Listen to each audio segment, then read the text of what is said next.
United Kingdom formally recognises the State of Palestine. British Prime Minister Keir Starmer has announced the United Kingdom's recognition of a Palestinian state after Israel failed to meet certain conditions, including a ceasefire in the nearly two-year-old Gaza war.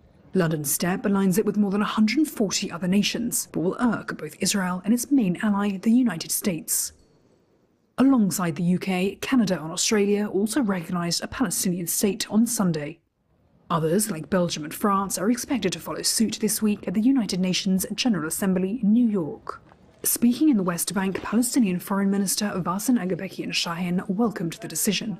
It is a practical, tangible, irreversible step that countries must take if they are invested in preserving the two-state solution. This also sends a very clear message of hope to the Palestinian people, who are facing an existential threat. Israeli Prime Minister Benjamin Netanyahu said the move poses an existential threat to Israel. He has previously accused countries that recognize the Palestinian state of rewarding Hamas's monstrous terrorism. Downing Street's decision also carries a symbolic weight. Britain played a major role in Israel's creation as a modern nation in the aftermath of World War II and has long been its ally. Deputy Prime Minister David Lammy has previously said Britain had a historic responsibility to facilitate a two-state solution. It dates back to the 1917 Balfour Declaration, which pledged that the creation of a Jewish state would not infringe on Arab rights.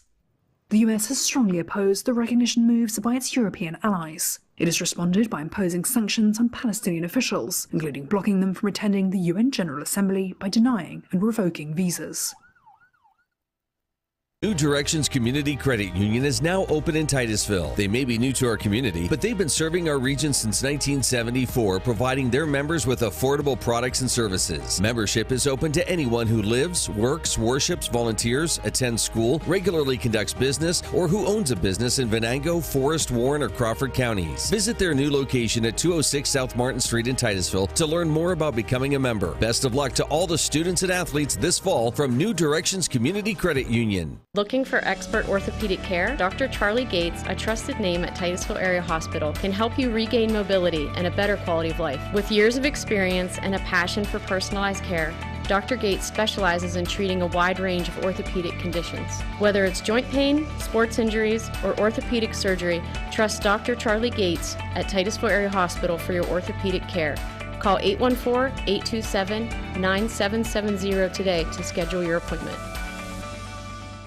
Vanderhoof Heating and Air Conditioning provides residential and light commercial air conditioning services throughout the area. They understand the importance of your cooling system working properly. That is why you can trust in Vanderhoof to do the job right. Whether it's a non-working air conditioner, yearly maintenance, or a new install, you can be assured that we will solve your problem quickly and efficiently. Your home's air conditioning system is far more than just temperature. It's a complete comfort system that combines temperature, humidity, air quality, and above all, safety. Vanderhoof Heating and Air Conditioning in Titusville. Titusville Market Square is home to over 100 unique vendors featuring antiques, collectibles, candles, coins, baked goods, dairy products, food items, comic books, toys, and so much more. You'll discover something new every time you walk through the door. Did we mention the selection of baked goods, breads, Clark's Donuts, and Amish pies? Titusville Market Square has you covered. Stop in to explore today. Titusville Market Square in downtown Titusville. Our new home. Somebody pinch me. Somebody say pinch? Pinch, pinch. We mean we just bought this. Yeah, we just bought a new house. Why are there crabs? Don't call for pinches. Call for protection. Hit it. Like a good neighbor, State Farm is there. Your State Farm agent is ready to help you choose the right coverage for your new house and your car. All right, which way to the sea? We're in Ohio. So is that close or? No. You got a pool? No. Like a good neighbor, State Farm is there. I'm Ronnie Long. And I'm Lisa Mellon. The name Armstrong reflects more than just a company. It's a promise. While others focus on the short term, we're building for a future that's limitless. From the dawn of cable television to the rise of the digital age, we've delivered cutting-edge technology like our advanced fiber network that redefines what's possible. Guided by our core values, we have proudly served and strengthened communities like yours for generations. Fat Chad's is Titusville's premier dining destination. Come hungry and enjoy these menu favorites: T-bone steak, homemade meatloaf dinner, or soft shell crab tacos. Dive into fresh pasta entrees like shrimp and scallop pasta or our signature Asiago chicken. And don't miss our famous burgers and fish sandwiches, all served with fresh cut fries. Fridays mean prime rib specials. Enjoy wild game Saturdays. And on Sundays, it's our all-you-can-eat wing buffet. For good food and good times, it's Fat Chad's Brewing in Titusville. 211 is an easy-to-remember telephone number for finding health and human services for everyday needs and in crisis situations.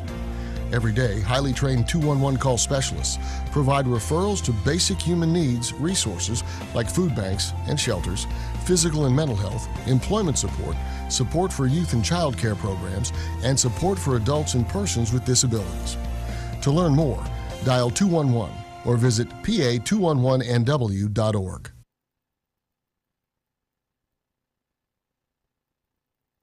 More than 63,000 people gathered outside Phoenix for a Sunday afternoon memorial service for slain right-wing activist Charlie Kirk, who was shot dead as he answered an audience member's question at an event at a Utah university on September 10th. The Sunday event drew some of the most powerful political and religious voices in the country, led by President Donald Trump, Vice President J.D. Vance, and Kirk's widow Erica, who at one point broke down in tears as she told the crowd she forgave the alleged shooter. On the cross, our Savior said,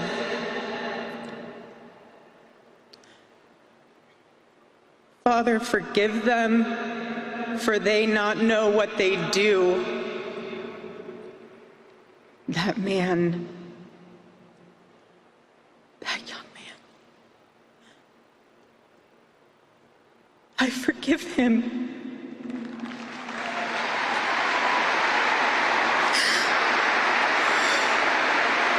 Trump, however, struck a more divisive tone, blaming the radical left for Kirk's murder and asserting, without citing evidence, that the left was responsible for the majority of political violence. 22-year-old technical college student Tyler Robinson has been charged with Kirk's murder.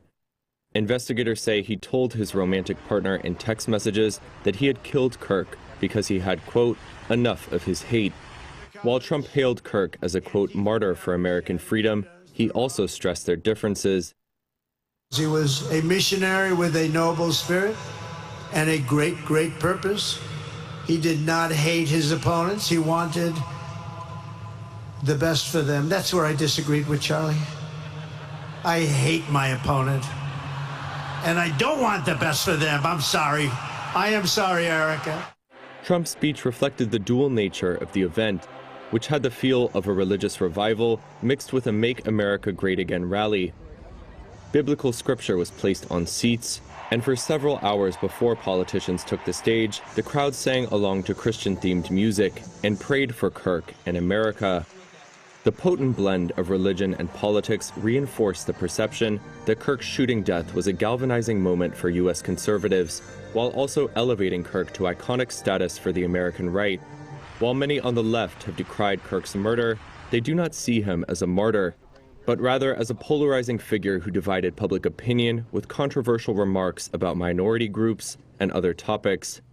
While Kirk's backers, including many that spoke to Reuters at the event, say he was a defender of conservative values and a champion of free speech, civil rights groups have varyingly described his rhetoric as racist, anti-immigrant, transphobic, and misogynistic.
Wall Street's main indexes closed higher on Friday, with the Dow adding more than 1/3%, the S&P 500 gaining about 0.5%, and the tech-heavy Nasdaq climbing almost 0.75%.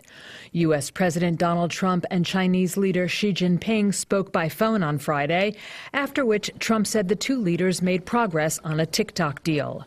That cheered investors, said Nancy Tengler, CEO and Chief Investment Officer at Laffer Tengler Investments. I think what we're seeing today in the NASDAQ is, it's accelerated as the day's gone on. And I think that's largely because of Trump's comments around TikTok that we're close to a deal. I don't know why the market reacts to this stuff the way it does so quickly and then will reverse itself tomorrow. I think it's the hedge funds, the algorithms. But as an investor, I've continued to remain long technology stocks. I think that is the place to be for some time. And so we're enjoying this run since the summer in tech names. Among those tech names, Apple rose more than 3%, as did Palantir Technologies, while Oracle climbed 4%. Other notable stock moves included FedEx, which popped over 2% after the delivery company reported quarterly profit and revenue above analyst estimates. And shares of Paramount Skydance jumped nearly 6% after a CNBC report laid out more details about the media company's potential bid for Warner Brothers Discovery, which rose nearly 3.5%.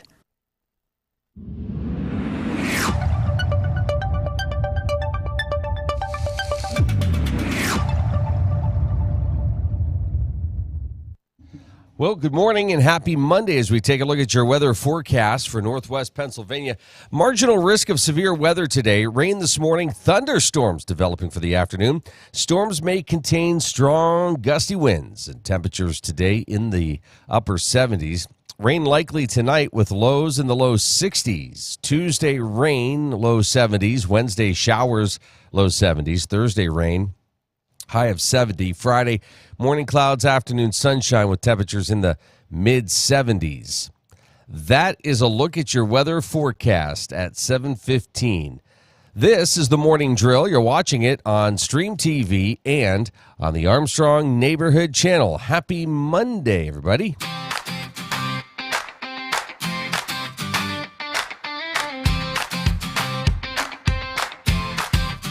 Woke up to the sun like a golden alarm. Pillow crease my cheeks, still warm in its charm. Stumble to the couch, remote in my hand. The morning drill's on, it's the perfect plan. Luke and Amy, they're my daily dose. Coffee brews, but they're the real toast. Wake me up, tune me in, let it spill. Life feels brighter with the morning drill. Well, happy Monday. It is the 22nd day of September, and I don't see any sun out there. And we desperately need this rain, though. Yeah. We were out yesterday doing rec soccer type stuff, and I was walking through the fields, and it was like So crisp, like you could hear yourself walking. It was so dry. Like the blades of grass were screaming out in terror, like, this hurts. That's what it felt like. Okay. And it was not, it was like brown and just, oh, it's horrible. Like, boy, do we need the rain. Well, here it is. We're getting it this week. So I know, because you're like, I know we need the rain, but we also have sports. And It's all right. I think I saw the hourly forecast that there's maybe some thunderstorms rolling through at the start of the game tonight. So I don't know. I'm kind of excited to kind of settle in and see what happens. We're supposed to be broadcasting a game tonight, so we shall see. Don't forget your umbrellas. Do you have them here? I'm not in a thunderstorm. No, I meant like not if it's stormy, like if it's raining for your camera. Just rain, not storm. I have it figured out. Okay. Kind of. Kind of. Kind of. It won't be our best, but we're going to put our best foot forward. Okay. Oh, how's that? No? All right. Whatever. All right. Boy, great weekend. And a lot of events happening in Northwest Pennsylvania, which the weather cooperated for all those events. So that was good, right? Yeah. I know a lot of people who went to the, what was it, Farm to Fork event, which was a really nice event. You have to imagine the event takes place right outside of Drakewell Museum and Park, and it's on a train platform. So you got the woods, you got the train tracks. It's just a beautiful setting. You know, they hang the lights, string up some lights, and it's just a really cool thing. Not necessarily my cup of tea food-wise, but, you know. Everybody we talked to, though, like, thoroughly enjoyed the food and the beverage selection. Yeah. Yeah. We stayed at a place a couple years ago, and part of it was they included, what was it, the wild game dinners and stuff. And it's like some of it was really good, but a lot of it was stuff that, you know, it's like, do you have just a slice of pizza or chicken tenders? Like, I'm not. Oh my gosh. I'm not eating that. So it's like, hey, give me your napkin because I'm gonna. I don't want to. And again, I'm sure it was excellent. We should have prefaced this entire conversation with, we are the worst. Oh yeah. Yeah, the worst. Without a doubt. Picky. Our kids will eat anything. You and I are just like. I wouldn't say they'd eat anything. I would say they're a little more adventurous, but not. They're still in the same neighborhood as us. Yeah, but we are the worst, and we acknowledge that, and that's okay. Yeah, it is. Sure. It's funny. So, yeah, that event took place. I think Oil City had their wine walk. Saturday morning was Cranberry Festival. You know what's crazy about that? Years and years and years and years and years and years ago, you worked in Seneca. Oh, yeah, this was a long time ago. I know. Holy cow. And you had to be at Cranberry Festival on a did. Saturday. And did we have 2 kids or just 1 at the time? 2. I think 2. And I came down and brought him down, and we walked around because it was at Morrison Park at the time. Yeah. Now it's expanded, and it's all over Seneca and Cranberry Mall area. So, it's really turned into something pretty cool. So, but that went on over the weekend, and they had a parade and everything. And so, we had football Friday night. So, busy weekend, full weekend. And here we go. Here we go. I think this week is going to be, like, I even hesitate, even more busy for, like, I mean, in our world, for us. Yeah. So we've got a lot of things, you know, we're covering, and homecoming is Friday. Oh, homecoming is Friday. Oh, boy. And my, you got me the pumpkin, what is it? The pumpkin drop cookies. Pumpkin drop cookies. They're back after a few weeks. So I'm excited to dive in here. 2 weeks off, 2 weeks on. You got birthdays and what we're celebrating. We're going to do that. I think there's a lot that we're celebrating today. Not that I was taking a sneak peek ahead at things, but I may have accidentally. Did you miss something on Sunday? There's a couple. We didn't even see each other on Sunday, really. Like, there's a couple things on Sunday. The wife appreciation is all I'm focused on. on. Wife appreciation. I did. Yeah. I forgot all about that. Yeah, I know, right? It's all right. You really didn't even. Did you forget, or did you? No, but you didn't even see me, so it really doesn't. Well, we're in 2 different directions. Yeah, so. It's okay. I was trying. You can have a redo. Yeah, next year. Is it always on the 21st, or is it always on that Sunday? I have no idea. Yeah, if you missed Wife Appreciation Day yesterday, get yourself a redo. Better make it up today. I thought you were going to say Nick Castle's birthday was yesterday. Who's I think Nick Castle? He played Michael Myers in the original Halloween. Gotcha. We had a chance. You and I had a chance. We got to meet him a couple years ago, and I have his autograph, which is really cool. I'm gonna say, we went to what was it called? Steel City Con. And you had one person in mind that you wanted, you know. I wanted to meet MacGyver. Richard Dean Anderson was a childhood hero of mine. You did get your picture taken with him. I did. Okay. But we, like... I shook his hand and talked to him for Yeah. a split second. Hours in line, and we didn't, like, get what we wanted. But anyways, Nick Castle, and there was another gentleman there that we had the pleasure. I mean, I'm like, you're like melting because I'm not gonna get his name right at all. Who's the other guy from Pittsburgh? From Pittsburgh? Yeah. He was in Halloween 3? Yeah. Atkins. There you go. See Yeah, if we found the Atkins, spot. I think. No, both incredibly nice. Like, incredibly Richard nice. Masur was the other one. Mr. Boogedy. Oh, yeah. Got to meet him. Yeah, we got to meet him too. That was fun. Yeah. Yeah. So, anyways, no, they were incredibly nice, and that was like awesome, awesome to meet them. Yeah. Because for the most part, it was like, oh, you want your picture taken with them, $20, but they're like, whip out your cell phone and just take a selfie. It's not a big deal. Like they were great. Yeah. Okay. Sorry. I don't remember. Did we got Richard Masur's autograph, but we didn't get the other guys? I have no idea. Well, we probably should have. It was like a whirlwind. Just not to make him feel bad. It was just he like a was whirlwind. he was also in Lethal Weapon. Oh yeah. Yeah. Yeah, good actor. Halloween 3. This guy was in. Do you see that? I would like to watch it, but yeah. All right. Let's get to birthdays and what we're celebrating here this morning. We're starting with what? Birthdays. Whose birthday? Oh, happy birthday to my dad. There you go. My dad Thank you very much. Celebrates his birthday today. Yes, We went happy out last birthday. night and had a piece of cake. Some chili. Some chili. Yes. And salad. And Italian bread. Boy, that hit the spot. And the bread was like, I haven't had Italian bread in like forever. It's No. good. All right.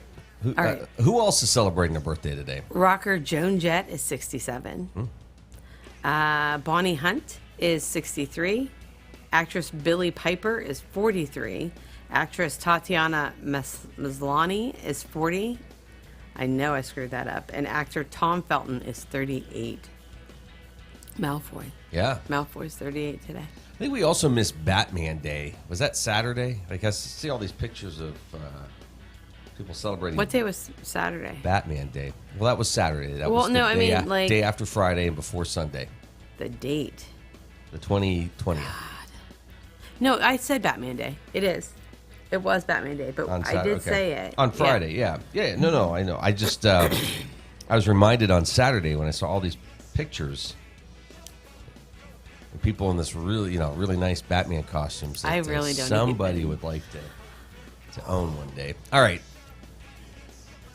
Happy birthday to everybody.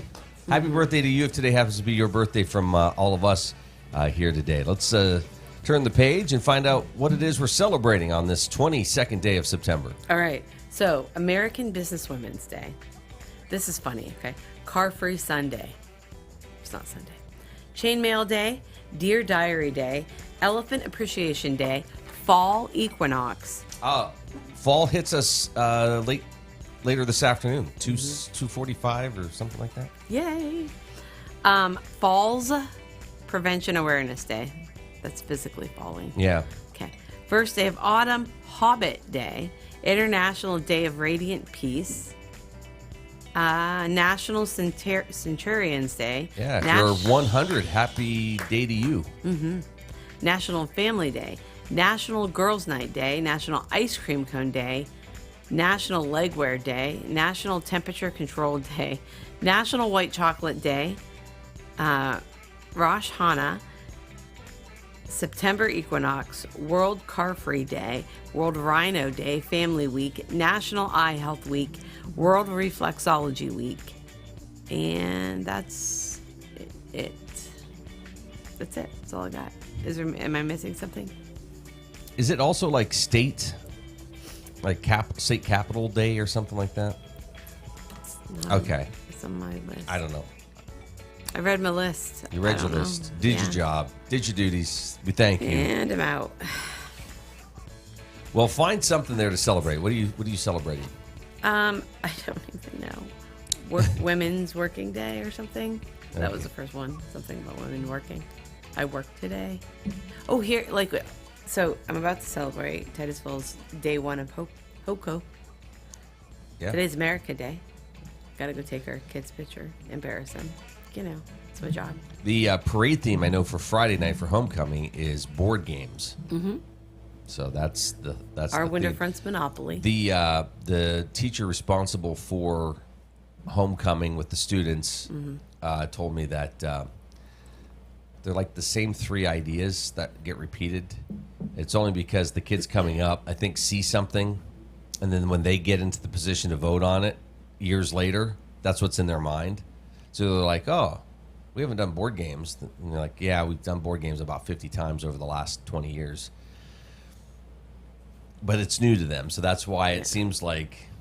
So in Titusville, the Alumni Association promotes that businesses kind of get involved and promote homecoming and get in the theme. And no, I can say I remember another board game year. I can remember that. Yeah. But yeah, we're Monopoly in our front window. So. Oh, okay. Yeah. You spent what, last week? Friday. Decorating our lobby. So. All right, coming up on 7:30 here this morning, we'll bring you the latest headlines. Rain has returned to our region. We'll have all the details coming up after the news. We got some business headlines for you as well. A lot going on. Wall Street, TikTok, and a whole lot more. Plus sports. Are you on TikTok yet? The TikTok. The TikTok. I didn't say the TikTok. No, I know. I say it because I'm not on it. Here's a shot of our house. No, that would be nice. That would be awesome. Very, very comfy. Oh my gosh.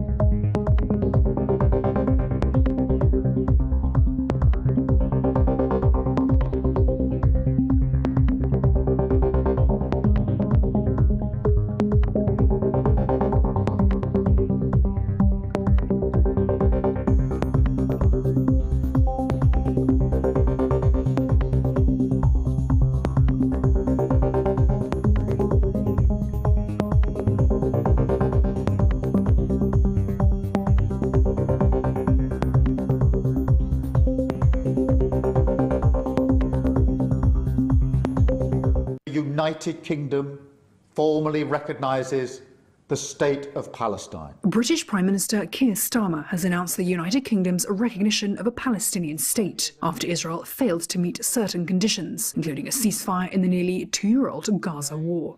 London's step aligns it with more than 140 other nations, but will irk both Israel and its main ally, the United States. Alongside the UK, Canada and Australia also recognised a Palestinian state on Sunday. Others, like Belgium and France, are expected to follow suit this week at the United Nations General Assembly in New York. Speaking in the West Bank, Palestinian Foreign Minister Wassim Aghabekian Shahin welcomed the decision. It is a practical, tangible, irreversible step that countries must take if they are invested in preserving the two-state solution. This also sends a very clear message of hope to the Palestinian people, who are facing an existential threat. Israeli Prime Minister Benjamin Netanyahu said the move poses an existential threat to Israel. He has previously accused countries that recognize the Palestinian state of rewarding Hamas's monstrous terrorism. Downing Street's decision also carries symbolic weight. Britain played a major role in Israel's creation as a modern nation in the aftermath of World War II and has long been its ally. Deputy Prime Minister David Lammy has previously said Britain had a historic responsibility to facilitate a two-state solution. It dates back to the 1917 Balfour Declaration, which pledged that the creation of a Jewish state would not infringe on Arab rights. The US has strongly opposed the recognition moves by its European allies. It has responded by imposing sanctions on Palestinian officials, including blocking them from attending the UN General Assembly by denying and revoking visas.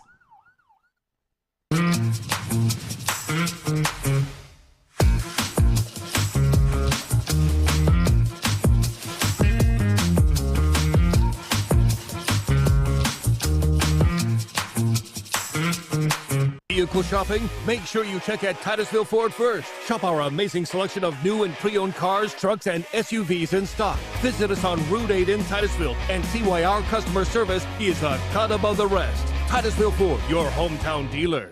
Discover unforgettable savings of over $8,000 off your next Chevy truck at Community Chevrolet's September to Remember sales event. It's like the saying goes, a golden retriever never forgets. I'm not sure you have that right, Clark. You might want to acknowledge the elephant in the room. What's truly memorable is Community's savings this month of more than $8,000 off a 2025 Silverado and nearly $5,000 off top SUVs like the Tahoe. So don't forget about the September to Remember sales event this month only at Community Chevrolet. Marsh Home Center Furniture, Appliances, and Bedding is located at 305 East Spring Street in Titusville. Marsh Home Center welcomes you in to explore their growing inventory of name brand furniture, appliances, and bedding. Need something not currently in stock? No problem. Order from Marsh's online catalog and have it delivered right to your door. Visit Marsh's to see their entire showroom. Ask questions, see what items are on sale, or just stop in and say hi. Marsh Home Center Furniture, Appliances, and Bedding, behind Giant Eagle in Titusville. Did you hear? Todd's in the hospital. Who's Todd? He got a collapsed lung from vaping. He thought it was cool. Not cool. Promise you won't vape, Emma. It can lead to a lifelong addiction, and we can't be friends if your lungs collapse. Bogus. Wacky sitcom teens aren't the best people to talk to your kid about vaping. Hey, you got a minute? You are. Start the conversation with your child about vaping today. Whether you want to go and lead in your craft in the trades, whether you want to go and be that nurse or medical worker and have a real impact on lives, or whether you want to go and help that business improve its bottom line, this is the place, and now is your time to go with confidence, to go with skill, to go succeed. The Education and Training Center at Pitt Titusville. I needed a place I could feel cared for without the long drive. I chose Mevo OBGYN because both my sisters came here, highly recommended Dr. Kristen. Dr. Kristen makes me feel very comfortable, like I'm family, like we're friends, very personable. My daughter Evie was born breech, and it was Dr. Kristen and Dr. Barco, and they were incredible. It was a wonderful experience. I wouldn't ever want to go anywhere else. Community Connect Federal Credit Union, serving Crawford, Venango, Forest, and Warren counties. Their mission is to provide quality, low-cost, and personal financial products for the growth and security of their members and families. Stop in, call, or visit our website, communityconnectfcu.com, and click Join to get started. Community Connect Federal Credit Union, 1050 East Spring Street in Titusville.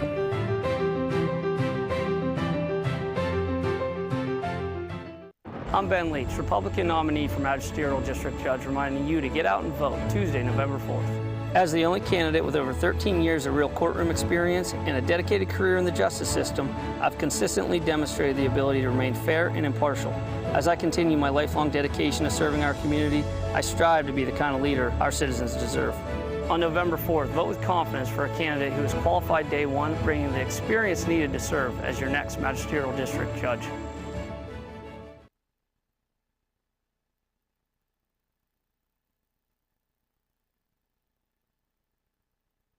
More than 63,000 people gathered outside Phoenix for a Sunday afternoon memorial service for slain right-wing activist Charlie Kirk, who was shot dead as he answered an audience member's question at an event at a Utah university on September 10th.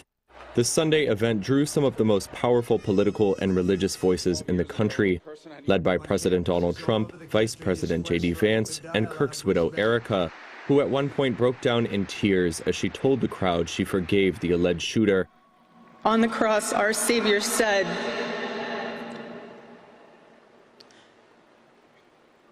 "Father, forgive them, for they not know what they do."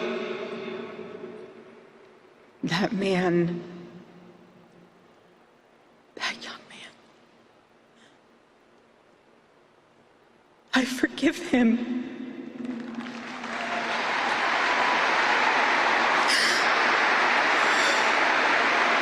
Trump, however, struck a more divisive tone, blaming the radical left for Kirk's murder and asserting, without citing evidence, that the left was responsible for the majority of political violence. 22-year-old technical college student Tyler Robinson has been charged with Kirk's murder. Investigators say he told his romantic partner in text messages that he had killed Kirk because he had, quote, enough of his hate. While Trump hailed Kirk as a, quote, martyr for American freedom, he also stressed their differences.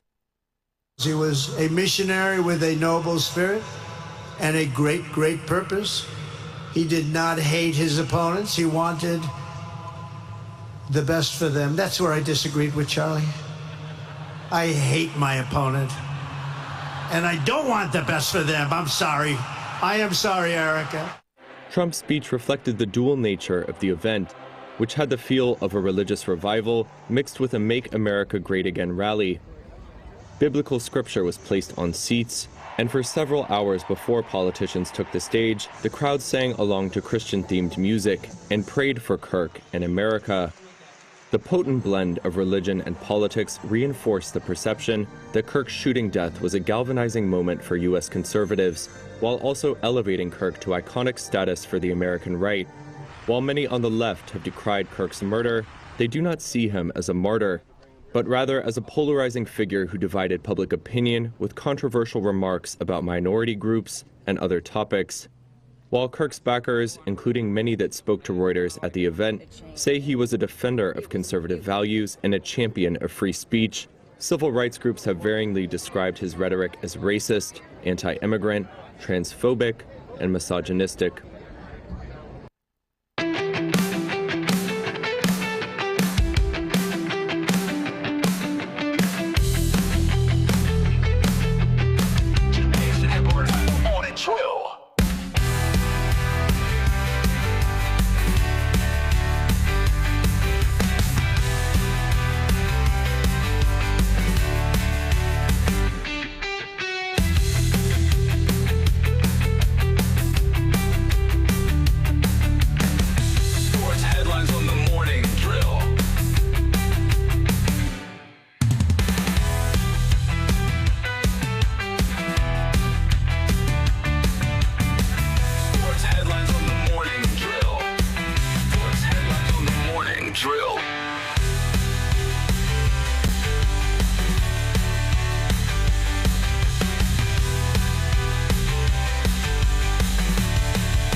Wall Street's main indexes closed higher on Friday, with the Dow adding more than 0.33%, the S&P 500 gaining about 0.5%, and the tech-heavy Nasdaq climbing almost 0.75%.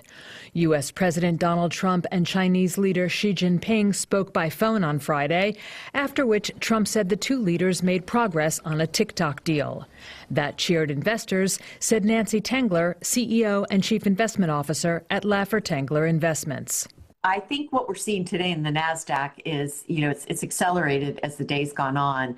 And I think that's largely because of Trump's comments around TikTok that were close to a deal. I don't know why the market reacts to this stuff the way it does so quickly and then will reverse itself tomorrow. I think it's the hedge funds, the algorithms.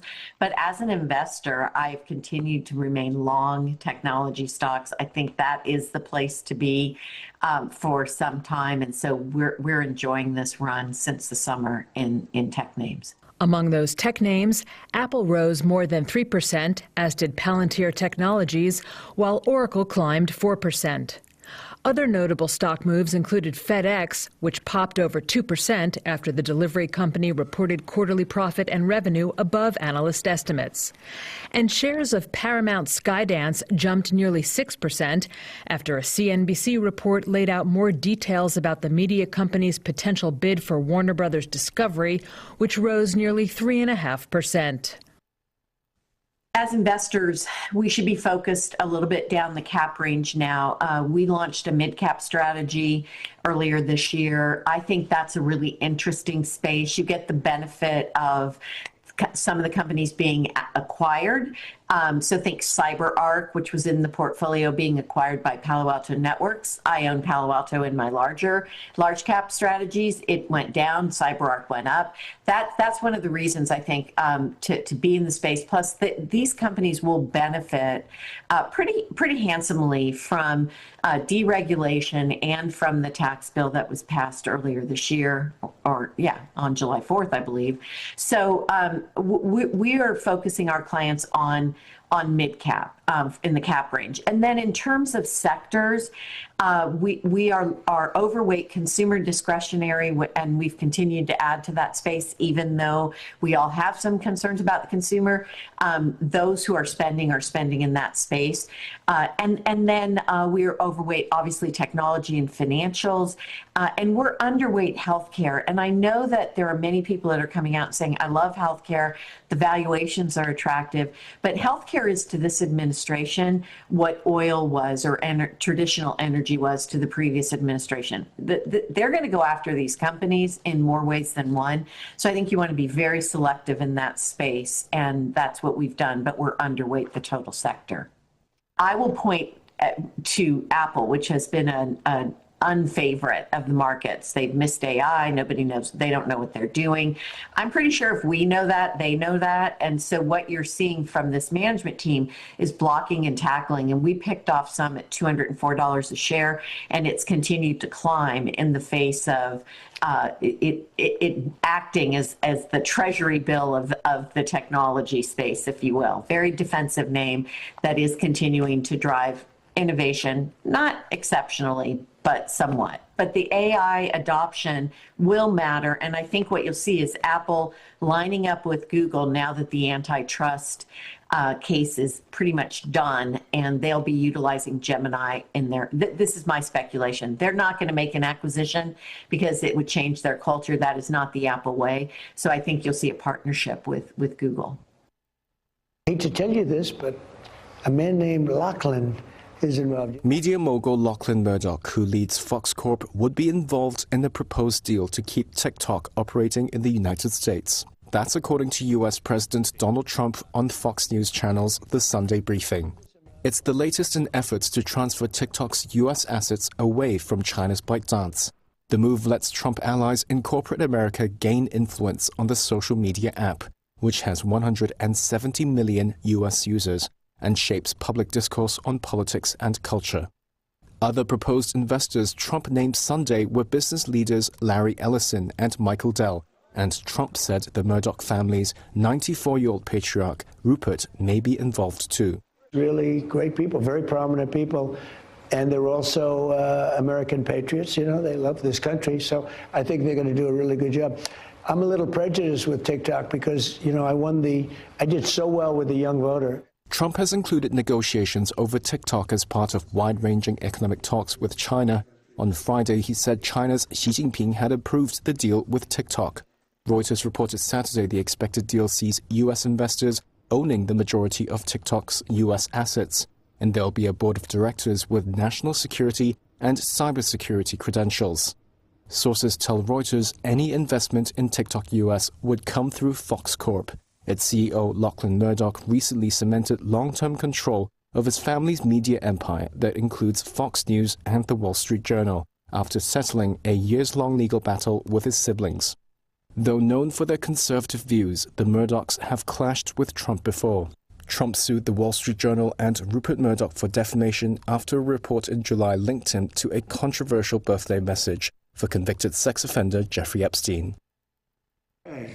The Trump administration's new $100,000 fee on H-1B foreign worker visas could have ripple effects on the United States' innovation ecosystem. India's IT industry body NASSCOM warned on Saturday. A White House official said Saturday the new fee structure will first apply to the upcoming H-1B lottery cycle for new applicants, and not to current visa holders or to renewals. The change, which goes into effect on Sunday, marks Washington's highest-profile attempt to overhaul the country's temporary employment visa system.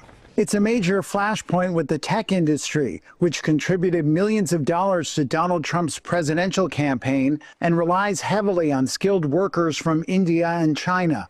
The fee announced on Friday prompted some major U.S. tech firms to advise visa holders to either remain in the country or return before it takes effect. Trump on Friday played down their concerns. I think they're going to be very happy. Everyone's going to be happy.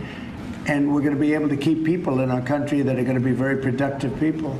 And in many cases, these companies are going to pay a lot of money for that. And they're very happy about it. Supporters of the H-1B program say it brings in highly skilled workers essential to filling talent gaps and keeping firms competitive. Critics, who include many U.S. tech workers, argue that it will allow firms to suppress wages and sideline Americans who could do the jobs. Commerce Secretary Howard Lutnick. If you're going to train somebody, you're going to train one of the recent graduates from one of the great universities across our land. Train Americans, stop bringing in people to take our jobs. That's the policy. Under the current system, a small fee is required to enter a lottery for the visa, and subsequent fees could amount to several $1,000s. Representing India's $283 billion IT and business process outsourcing industry, NASSCOM warned on Saturday of disruptions. It said the fee could hit the global operations of Indian tech services companies that send skilled professionals to the U.S., adding that the one-day deadline for the new policy created considerable uncertainty for businesses, professionals, and students across the world. From a slew of U.S. data to the UN General Assembly meeting against a tense geopolitical backdrop, these are the stories to watch in business and finance in the coming week. A host of U.S. data will arrive in the coming days, including monthly reports on new and existing home sales. Investors are weighing whether the prospect of a series of rate cuts can lift the housing market after the Federal Reserve cut interest rates for the first time this year. An updated look at second quarter GDP will paint a better picture of U.S. economic growth. And the week closes with a consumer sentiment survey and the PCE price index on Friday. The Swiss National Bank meets on Thursday, and traders expect no change to the benchmark rate, currently at 0%. Officials at the central bank have indicated the bar is high for a drop into negative territory, even in light of the headache caused by a strong Swiss franc. For Swiss exporters, currency strength adds to hefty U.S. tariffs. Swiss inflation has picked up, which could give the bank more wiggle room to do nothing for now.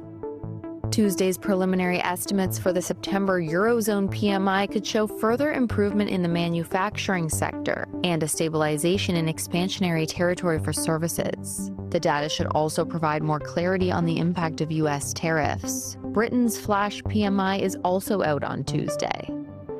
And world leaders are meeting in New York for the United Nations General Assembly at a fraught time for global politics. It will be dominated by Trump's speech on Tuesday, the war in Gaza and Ukraine, and nuclear tensions with Iran. Ukrainian President Volodymyr Zelensky, Russian Foreign Minister Sergei Lavrov, and Israeli Prime Minister Benjamin Netanyahu are all due to address the assembly.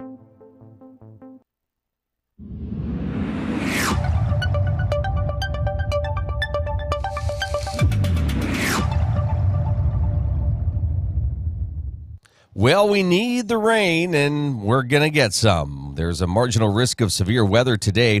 Rain this morning, thunderstorms developing for the afternoon. Storms may contain strong gusty winds with temperatures today in the mid-70s. Rain likely tonight with a low in the low 60s. Tuesday rain, low 70s. Wednesday showers, low 70s. Thursday rain, a high of 70. Friday morning clouds, afternoon sun. On Friday with temperatures in the mid-70s. That is a look at your weather forecast at 7:53. This is the Morning Drill. You're watching it on Stream TV and on the Armstrong Neighborhood Channel. Trickle, trickle, splash, splash. Tell me how long will this rain last? Waking up with Luke and Amy on the Morning Drill. Ah, yeah. Well, we kind of told you how long the rain's going to last. You were just out. Is it doing anything right now, or just kind of? It feels like it's gonna rain. You can tell it's gonna rain, and it feels kind of like thick at the moment. Okay. But Yeah. Bring it. I'm ready. Let's do it. A nice little storm maybe later today. Yeah. Last night, like the wind kicked up, and it was like, ooh, it was very fall-esque. The only thing that I don't care for when we get this kind of weather right now is like again, it was another beautiful weekend of just the trees looked amazing. You start getting that wind and the leaves start coming down. It's like, can they just stay on the trees for a little longer? Well, I was talking to somebody who's involved in the Autumn Leaf Festival, and this year it's pushed back. Yes. Okay. I'm sorry. I was thinking Apple Fest for some reason. Autumn Leaf. Yes. Pushed back. And they're afraid, like, the leaves are turning rapidly. Right? There's not going to be any. Yeah. So it's not really going to be it's like the leafless. The autumn leafless. Yeah. Festival. Yeah. Yeah. And that's a great action-packed weekend for that area because they have like a rivalry game that happens, and I think that's why it's been pushed back because they couldn't get that game connected to the. Yeah, so it's kind of like they try to do everything all at once, which is awesome for that community. So hopefully the lack of leaves does not impact the. I don't think it will. I think it will be fine, but that's just me. Well, Apple Festival right around the corner in Franklin. Autumn Leaf Festival happens in Clarion. So yeah, there's a couple big events happening in the festival world, and then it's like all these. I don't want to get too far ahead. It's Light Up Night in Franklin. Oil City has their Christmas Pass. Titusville has a Christmas parade. Meadville has their Light Up Night. So yeah, it's. We're going to be talking about Small Business Saturday, Black Friday, Small Business Saturday, Cyber Monday, Giving Tuesday. All that's coming up. So. Yeah.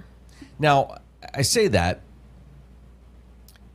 I love putting spotlight on local businesses, right?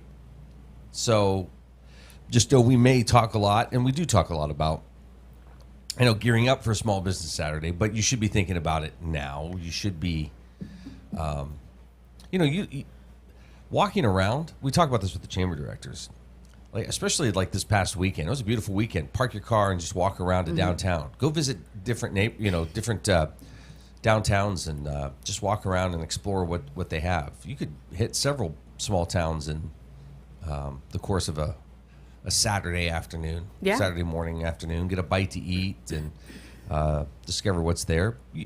How many times are you shopping? Yeah, but how many times are you shopping for somebody and you just need that one perfect gift? Yeah. Or you're just getting ideas. Yeah. It's fine. Walk into a store. You don't have to buy everything, but walk around, say hi. If you see stuff you like, say, yeah, I plan to be back. Yeah. Let them know. But yeah, between now and certainly Christmas, we're going to be talking a lot about small businesses and supporting them for the holidays. And yeah. Because those are the names on the back of your jerseys for your sports or you see in the programs for your plays or your festivals. Yearbooks, all of that. Absolutely. Yeah. Absolutely. Real quick, wrapping up week 3 of NFL. Week 3 wraps up tonight, but You've got Detroit and the Ravens at 8:15 tonight. That's going to be a good game. Wow, is that going to be a good game? Jaguars beat the Texans. Panthers over the Falcons. Commanders beat the Raiders. Buccaneers over the Jets. Eagles beat the Rams. Steelers over the Patriots. Vikings beat the Bengals. Colts over the Titans. Browns beat the Packers. That was crazy.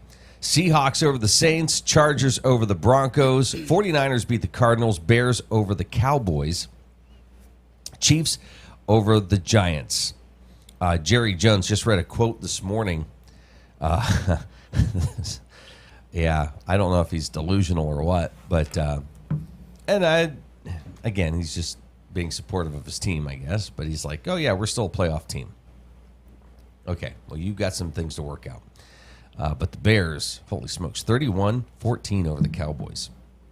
And as I mentioned, good game tonight. Lions and Ravens at 8:15. Both teams are 1-1. Lions, remember, lost that first week, and it's like, can they get things figured out? Because they had, a great coach leaving Detroit to go coach the Bears, which, again, they had a good win yesterday. Can they figure it out? They kind of put some pieces together last week, and now they get a tough one tonight. So we'll see what kind of team this Detroit Lions team is tonight. And, of course, Baltimore's Baltimore, and how will they look tonight as well? So, yeah, a lot of things to take a look at as Week 3 will conclude this evening. Stay dry out there. Be careful, right? Mm-hmm. And enjoy your Monday. Our third hour continues online. Great local programming continues now on the Armstrong Neighborhood Channel.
United Kingdom formally recognises the State of Palestine. British Prime Minister Keir Starmer has announced the United Kingdom's recognition of a Palestinian state after Israel failed to meet certain conditions, including a ceasefire in the nearly 2-year-old Gaza war.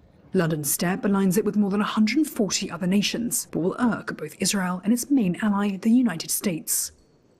Alongside the UK, Canada and Australia also recognised a Palestinian state on Sunday. Others, like Belgium and France, are expected to follow suit this week at the United Nations General Assembly in New York. Speaking in the West Bank, Palestinian Foreign Minister Wassim Aghabeki Shahin welcomed the decision. It is a practical, tangible, irreversible step that countries must take if they are invested in preserving the two-state solution. This also sends a very clear message of hope to the Palestinian people, who are facing an existential threat. Israeli Prime Minister Benjamin Netanyahu said the move poses an existential threat to Israel. He has previously accused countries that recognize the Palestinian state of rewarding Hamas's monstrous terrorism. Downing Street's decision also carries symbolic weight.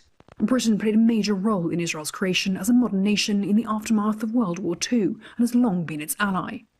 Deputy Prime Minister David Lammy has previously said Britain had a historic responsibility to facilitate a two-state solution. It dates back to the 1917 Balfour Declaration, which pledged that the creation of a Jewish state would not infringe on Arab rights. The US has strongly opposed the recognition moves by its European allies. It has responded by imposing sanctions on Palestinian officials, including blocking them from attending the UN General Assembly by denying and revoking visas. Interstate Pipe and Supply takes pride in providing superior customer service. That's why our dedicated employees are well trained and have the experience to offer friendly, quick, and reliable service and support. Need materials delivered to your job site? No problem. Interstate offers fast delivery from our 4 locations in Western Pennsylvania. We also serve Eastern Ohio, Northern Western Virginia, and Western New York. Service means business at Western Pennsylvania's premier pipe and supply company, Interstate Pipe and Supply. Anyone with a kind and generous heart and a little money can be a philanthropist. You too can be a force for good in our community, and the Crawford Heritage Community Foundation is here to help you make the most of your charitable giving. We've partnered with hundreds of people like you to make our world and our community a better place. You can give through us to support scholarships or any charitable organization or purpose. Whether you're interested in establishing a permanent endowment or adding to an existing fund, we want to be a part of your plan. Contact us when you're ready to make your mark. Together, we can make your contribution go further.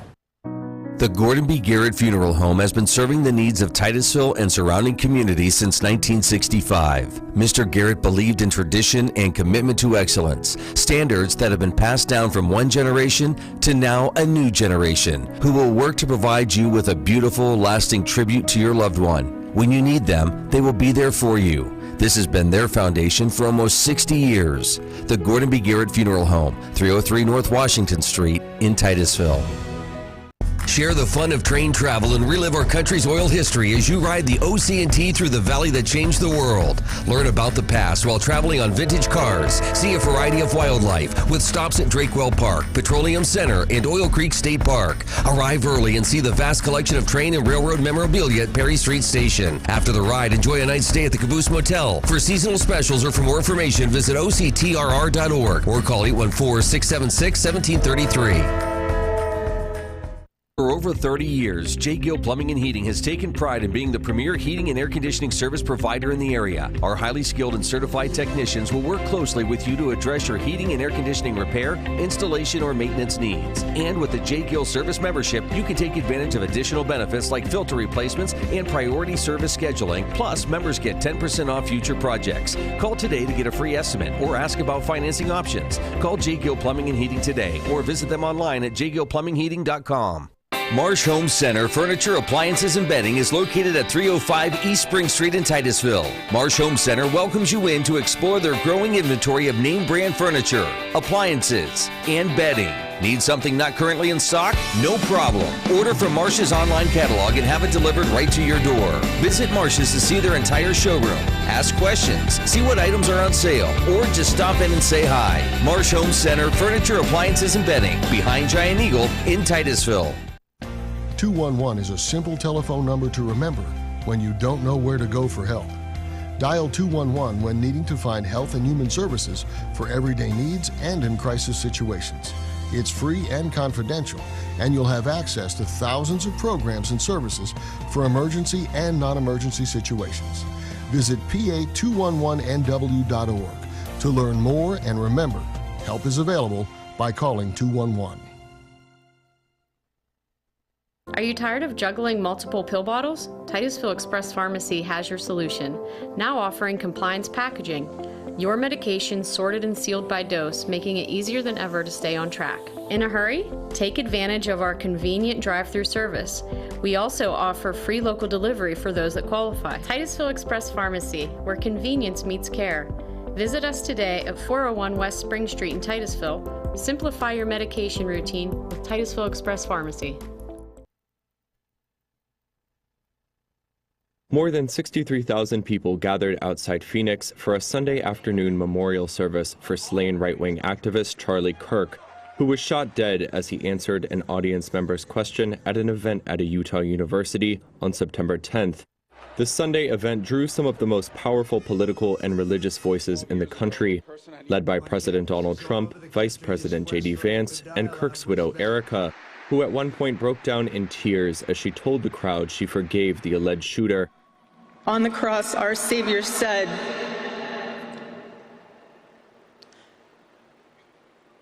"Father, forgive them, for they not know what they do." that man,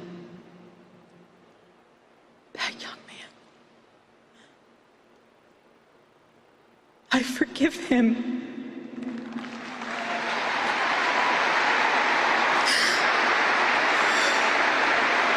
Trump, however, struck a more divisive tone, blaming the radical left for Kirk's murder and asserting, without citing evidence, that the left was responsible for the majority of political violence. 22-year-old technical college student Tyler Robinson has been charged with Kirk's murder. Investigators say he told his romantic partner in text messages that he had killed Kirk because he had, quote, enough of his hate. While Trump hailed Kirk as a, quote, martyr for American freedom, he also stressed their differences. He was a missionary with a noble spirit and a great, great purpose. He did not hate his opponents. He wanted the best for them. That's where I disagreed with Charlie.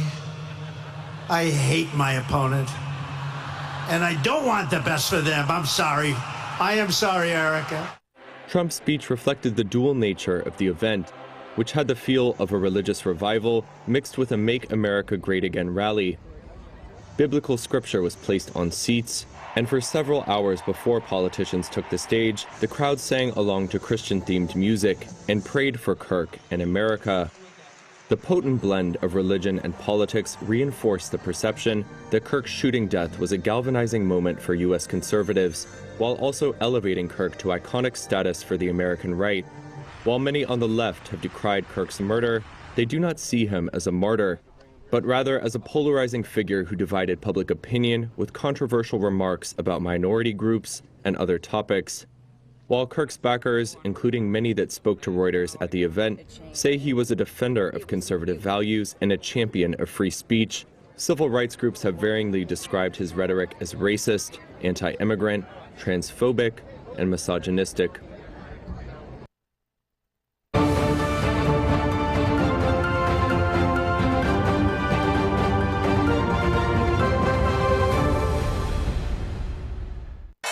Wall Street's main indexes closed higher on Friday, with the Dow adding more than 0.33%, the S&P 500 gaining about 0.5%, and the tech-heavy Nasdaq climbing almost 0.75%.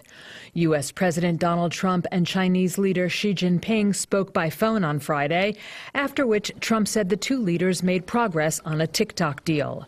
That cheered investors, said Nancy Tengler, CEO and Chief Investment Officer at Laffer Tengler Investments. I think what we're seeing today in the NASDAQ is, it's accelerated as the day's gone on. And I think that's largely because of Trump's comments around TikTok that were close to a deal. I don't know why the market reacts to this stuff the way it does so quickly and then will reverse itself tomorrow. I think it's the hedge funds, the algorithms. But as an investor, I've continued to remain long technology stocks. I think that is the place to be for some time. And so we're enjoying this run since the summer in tech names. Among those tech names, Apple rose more than 3%, as did Palantir Technologies, while Oracle climbed 4%. Other notable stock moves included FedEx, which popped over 2% after the delivery company reported quarterly profit and revenue above analyst estimates. And shares of Paramount Skydance jumped nearly 6% after a CNBC report laid out more details about the media company's potential bid for Warner Brothers Discovery, which rose nearly 3.5%.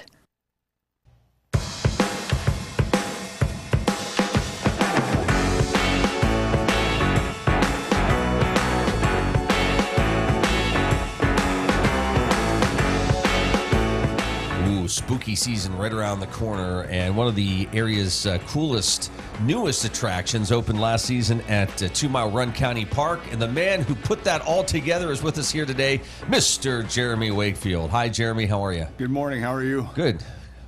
Good to see you. Good to see you. Can I just say last year was simply incredible what you did out there at 2 Mile Run County Park. Well, thank you. Yeah, I don't know if incredible is the exact word I would use. It's incredible. It was incredible. But yeah, we were very happy with last year, our first year. So some people we were with, and they were like, there's no offense to this whatsoever. This is not what I was expecting. This is awesome. Right. Yeah. Yeah. Well, thank you to whoever said that. Yeah. Well, so kind of go back, talk about the idea, talk about implementing it last year, and then we'll get into what you're doing this year. Well, once again, always been a fan of haunted houses. Been through several, worked in several, and it's always one of those, man, if I was in charge, I would do this or I would do that. You know, I would do this differently. I would do this better. I would change this. And at some point, you just think about it. It's like, maybe we should just try it. You know, so a group of friends with common interest got together, threw some ideas on the table. You know, how can we do this? And then the search for a location, you know, started then. You know, and it was a good year looking for locations and stuff. Having the opportunity at 2 Mile was phenomenal. You know, being able to partner with them and use their space and give back to the community at the same time was just an awesome opportunity. And last year, you know, just running around trying to put things together, you know, and get stuff pulled off. So again, it's a cool experience for everybody. You know, an evening where they can go do something in the area that they don't get to do every other time of the year, because it is, as you said, spooky season. Yeah. So here's the other part of that, right? 2 Mile Run, it's and you'll have to explain because it's such a large area where it's located. But when you're driving into the park and getting to where it's located, that part's creepy in itself at night. So it really adds to the whole scene setting experience. Oh yeah, for sure. So how do folks find the location? It's not easy. So GPS will get you close. Okay. Because as you said, 2 Mile is big. You know, so the pinpoint is up on the hill somewhere, you know, where GPS takes you. But once you get close to the area, all the main routes have signage for 2 Mile. And then all those signs during this time of year have signage for Scary Tree Acres. Okay. You know, with arrows and whatnot. So some of them are small, some of them are big. Just follow the signs and you'll get to where you need to be. All right. So once you find it, again, maybe recap last year and that experience, and then what is new and exciting about this year. Sure. So once you get there, it'll be the same as last year. You go in, you can purchase your tickets, which you can buy ahead of time as well, you know, in the main office. And then you go through, you know, and you can kind of pick and choose. There's 3 or 4 different areas, and I say 3 or 4 because one is kind of 2 in 1, that you can go and you can kind of pick that experience, or, you know, per the advice of whoever's giving the tickets, usually my wife, you know, she'll kind of lead you in the right direction how to go through the haunt. You know, we did do an add-on attraction this year. So not everybody likes clowns. We realize that. So we made a separate area just for those people who like clowns or not sure if they like clowns. You know, they can go through that, but that is an add-on attraction on top of the general admission attraction. So if they choose to do that, you know, for a little upcharge, they can go through and do that as well, where they don't have to, because some people, they really opt out when it comes to clowns. Yeah. It's, you either like them or you don't. You really don't like them. Yeah, you really don't. Yeah. Yeah. So how much planning goes into this season versus last? Was there anything where you said, okay, we can take a deep breath this year because we did a lot of the work last year, or not the case? It's reinventing. There's a little bit of that. You know, so any business, I think there's building years, you know, where you have to kind of build up inventory, you know, whether it's building materials or props in our instance. You know, but you look into what did we do last year that we could have done better? You know, because I think throughout the season you kind of pinpoint some things where, oh, this didn't really work the way I thought it was going to. Can we tweak that a little bit and make it better? What worked really well? Can we keep that? You know, but still make it different for people that come back. That's the big challenge for me, is I don't want it to be the same thing every time. You know, I want people to be able to experience a different thing. But those that didn't experience last year will get a little bit of taste of what was there last year as well. You know, so kind of make it fresh for everybody. Yeah. So was there any point this year where you just said, oh, okay, we don't have to build these walls. They're done. We just have to put them up. I mean, was there some relief that you could work on other things, or what, is it still ongoing pressure to, you know, okay, even though the walls were made last year, we still have to do this, this, and this? Yeah, so with the addition of another attraction, obviously that's a whole new set of materials. We could use some of the materials we had last year by changing some things up a little bit, but a majority of what it is is kind of retooling everything to make it work. So when you retool something, you may need more materials, and that really what it comes down to is yeah, there's a little bit of relief saying, hey, I have all these things made, but then once you add it in and tweak it and change it a little bit, you have to add more, take away some. It's an ongoing process, but again, as we get into next year, and we hope to continue to do this, we'll be able to, again, tweak those things, but build up our material base. I want to ask you what the feedback was last year, because I know, I don't mean this in a negative way, it's never good enough. It's always working on the next thing, right? Sure. How do we make it better? Which is great. Right. We do that with things that we do. How do you make it better? Even though everybody's saying to you, this is awesome. Right. In your mind, there's things you want to work out. What's some of the feedback you heard last year from people that went through? And then what's been the support like? Because it is a county park. So you're working with a county employee. You're working with the commissioners. Sure. What was their feedback? And let's start with the people that actually bought the tickets, came through, and what was that feedback like? Well, I think you said it was this is not what we expected. Everybody came out there not really expecting anything, I don't think. They didn't have expectations of it's going to be this or that. They just said, hey, this is cool that they're doing it. Let's check it out. And last year we put a lot of work into making it bigger than we would have or actually could have. We added some things just to make it bigger than our initial vision, just to get that reaction of, wow, there's a lot going on here. Yeah. Where you're not buying a ticket and you're done in 2 minutes. Right. You're there for a while. Right.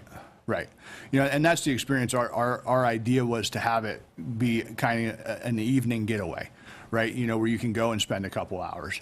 We had a couple different food vendors there, where they could buy some snacks and stuff like that, hang out. 2 Mile, their Beach Eats was there, doing popcorn and cotton candy, things like that, hot dogs, whatever. Yeah. Plus we had some local groups, and we're always up to having more vendors come out, hang out with us for the night. And if you sell some things, great. I can't promise anything, because when it comes to what attendance is going to be, that's just let's see if people show up. Right. It's one of those things that's hard to gauge now this early in the stage of the business. But yeah, it's again, back to experiences. Everybody's like, man, this was awesome. And then you have friends and family that give you that criticism. And it's good criticism, but hey, this area was kind of bleak. There wasn't a lot going on there. And again, it was through some staffing issues and things like that, where you have to make changes, you have to adapt and still make it as cool as you possibly can. So adding things to those empty spaces was a big part of what we did this year to kind of help the experience, the overall experience. Yeah, that's great. You mentioned the volunteer part of it.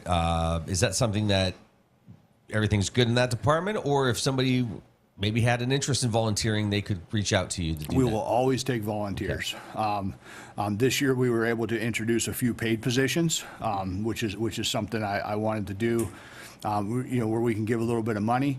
We give money back to volunteer groups. So if you have a group out there that's looking to raise some funds for something, let us know. We have 2 or 3 scheduled already for this year, where they're going to come out and bring some people in.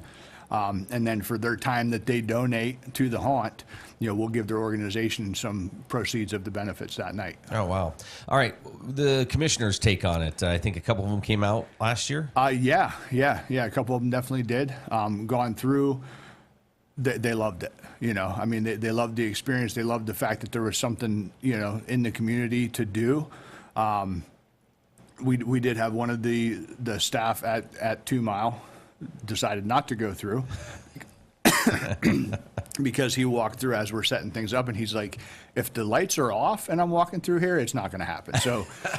So he never actually went through, but appreciated it. But he appreciated the fact that it was there, and one of our biggest promoters by all means, always talking about what's something they can do, and they have campsites and stuff throughout the season now. And they're promoting Scary Tree the entire time, which is awesome. Again, with the partnership, that's just phenomenal. That's great. You're watching The Morning Drill on Stream TV and on the Armstrong Neighborhood Channel. I'm Ben Leach, Republican nominee for Magisterial District Judge, reminding you to get out and vote Tuesday, November 4th. As the only candidate with over 13 years of real courtroom experience and a dedicated career in the justice system, I've consistently demonstrated the ability to remain fair and impartial. As I continue my lifelong dedication to serving our community, I strive to be the kind of leader our citizens deserve. On November 4th, vote with confidence for a candidate who is qualified day one, bringing the experience needed to serve as your next Magisterial District Judge.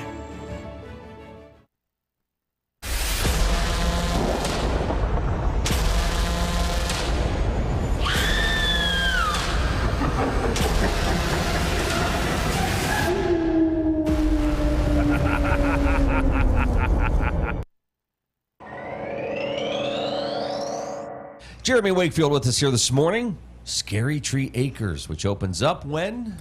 October 3rd. That's coming up. Coming up, a couple weeks. Okay. Yep. And that's every Friday and Saturday nights. In starting October. at what time? 7 p.m. 7 p.m. Okay. We'll get to tickets in a moment where you can find those. But just getting this all together, the park is obviously open, as you said. So your time to get in and get things set up is short. Right. That's a lot of pressure. Yeah. How's that coming along? It's coming along, and it's a labor of love, because I love the haunted stuff. I love to see, once we get everything set up, I like to see the final project or the final product. Yeah. And the best part is, kind of being in the behind the scenes and watching people go through and seeing their reactions, talking to people in between attractions, when they're going from one attraction to the next one, or definitely afterwards, we ask for that photo op, take a picture with our sign and put it on Facebook because we want your friends and family to come check us out too. Just having that experience and seeing that people are enjoying themselves out there. I mean, that's the reason I do it. I've always loved scaring people anyhow, but just getting that reaction from people where they like, hey, this was awesome. We liked it. Or we got so scared we didn't even make it through. That's another fun one. Yeah, or we'll be back tomorrow night or next weekend. Right. Yeah. For sure. That's awesome. Yep. All right, so kind of walk us through the different parts that are part of Scary Tree Acres out at 2 Mile Run County Park. Certainly, excuse me. So we'll just go attraction by attraction. Okay. So we have a basement attraction, which is in the basement of the office building. So obviously we call it basement because that was easy. It's a basement, so let's call it the basement. Yeah. They go through that attraction. Sort of a warm up, right? Kind of a warm up. Yeah, yeah, and it's smaller of all the attractions. It's the smallest. But as it goes through, and that kind of gives you a gauge of what to expect, knowing that it may get a little scarier. So if the basement really gets you, then you have better things to look forward to. So go through the basement, and this is just in the order that we kind of set it up. Again, I said you can kind of pick and choose how you want to do it. And then we go through Mackey Manor. We named it Mackey Manor because we used the Mackey Pavilion out there. So you go through the Mackey Manor, and that's a home where Mama lives. That's Mama's house, so to speak. And there's a whole storyline that you can follow through. Where Mama's kind of taking that house and she runs things. Okay, she's in charge. You go through there, you go out through a little garden area, and then you go into the catacombs area, which is, as stated, catacombs. It's kind of underground. Some scary things there, and a surprise at the end as well, which I won't state, but something cool to look forward to. Now, leaving the catacombs, you come out of the deep, dark catacombs into the graveyard. Graveyard then leads you to the Scary Tree Trail, which is an active trail. So the trail is used year round. So we kind of have to build it and design it around the fact that, the cross country teams are going to be running on there, for things like that. Mountain bikers are out there. The occasional horse comes along, not necessarily supposed to be on the trail, but horses show up from time to time. So we kind of designed that. Where you go through a trail in the woods, which is if you just put a couple candles in the woods and walk through, that'd be scary enough at night because it's dark out there. Right. And some people said that the ticket price was worth just going on the trail. Sure. Yeah. Yeah, and there's so the trail, and we did add a little bit to the trail this year to make it a little bit longer. A couple other feature spots out there. which was from feedback from last year. Have a little bit more going on the trail. And then when you leave the trail, that's the general admission ticket, is those 3 or 4 attractions if you count the Manor and Catacombs separately. And then from there, the additional attraction is called Jester's Revenge. A little bit on the storyline: the Jester was on the trail last year. He got kicked out of the trail, and he took a bunch of his friends and made his own trail. So Jester's Revenge is kind of his playground. And it's carnival themed, obviously clowns, jesters, things like that. So that has a small trail as well that leads into a fun house. So, yeah. Wow. Exciting stuff. So you don't have to wait for the weekend to get your tickets or to figure out, right? You can get them now? You can. Okay. You can. So talk about that process, and if somebody gets their tickets in advance but gets there and they want to go through it again, they can also get tickets. They can buy tickets at the door for sure. Okay. Yeah, certainly. So online tickets ahead of time, you can buy scarytreeacres.com. You can go in there and just click the buy tickets link, and that'll take you right to the ticketing website, and you can purchase your tickets there. You can pick your days that you want to be there, and then purchase as many tickets as you'll need for the night. You can do the add-on there as well. If you decide to do the add-on while you're on site, you can do that at the box office as well. Okay. And then cash or credit. Obviously, credit would be online. You can do cash or credit at the box office. Okay. And there's also some other goodies that are available at the box office that you can pick up Certainly, as well. Yeah. We have a small inventory of some fun things like T-shirts. We added hats this year. Things you can purchase. Little novelty things, just some spooky stuff, that you can purchase while you're there. Yeah. You've had some, at least last year, as I recall, maybe some folks who spent a lot of time going to different haunts throughout the region. Oh, yeah. That reached out to maybe from Pittsburgh area or other places. For sure. What's the feedback like from those folks who are kind of in the industry? So, again, it goes back to that first year. Yeah. And a lot of those people that are veterans to haunts and they do the haunting stuff, we had some podcast, style people that came through, the bloggers, those type of people that are doing YouTube videos and things like that come through, that have been to several haunts. And it was like, this is your first year? Really? That was one of the responses. Or, for your first year, I'm blown away. I'm excited to see what you're going to do next year. And so that means they're coming back, and I've reached out to a couple of those, YouTube personalities, that do the haunted stuff. We have 2 or 3 of them visiting again this year, which is phenomenal, and it's great. And we appreciate that support too. Are you taking notes down during the course of last year, or once everything wrapped up, you're jotting down notes? Okay, here's things we're going to start working on for next year. It's ongoing. I take down notes in my head.